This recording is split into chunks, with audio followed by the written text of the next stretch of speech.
semuanya, perkenalkan nama saya Anissa Novianda dari Universitas Terbuka Medan, Prodi Akuntansi semester 1.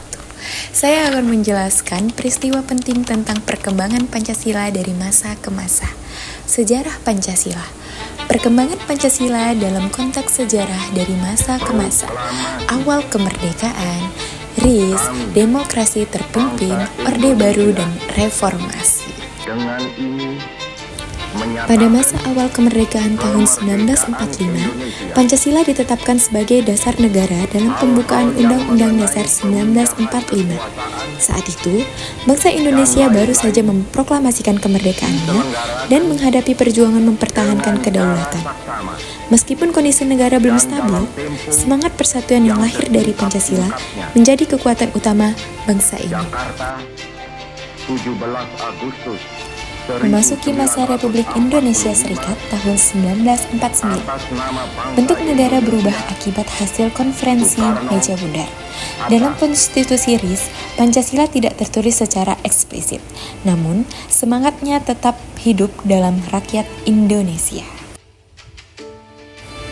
Pada masa demokrasi terpimpin di bawah Presiden Soekarno, melalui Dekret Presiden 5 Juli 1959, Undang-Undang Dasar 1945 kembali diberlakukan dan Pancasila kembali ditegaskan sebagai dasar negara.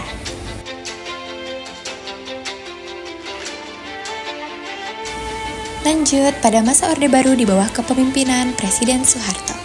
Pemerintah saat itu menekankan pelaksanaan Pancasila secara murni dan konsekuen.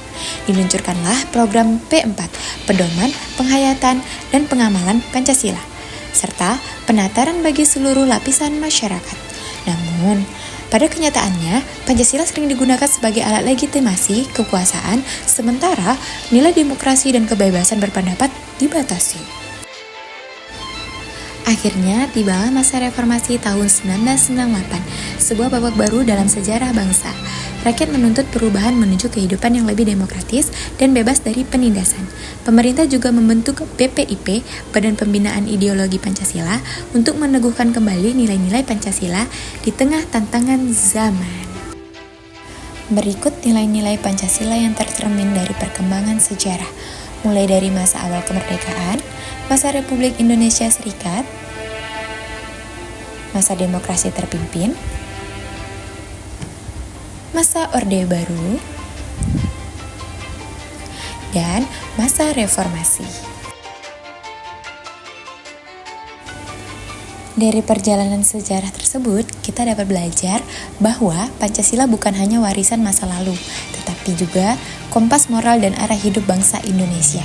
Bagi generasi muda, nilai-nilai seperti persatuan, toleransi, gotong royong, keadilan, dan tanggung jawab sosial tetap relevan untuk menjaga keutuhan bangsa di tengah perkembangan zaman. Dengan mengamalkan Pancasila dalam sikap, perilaku, dan tindakan sehari-hari, generasi muda akan menjadi penerus yang mampu menjaga Indonesia tetap berdaulat, adil, dan beradab. Sekian penjelasan dari saya, semoga bermanfaat untuk kita semua. Sampai jumpa di tugas selanjutnya.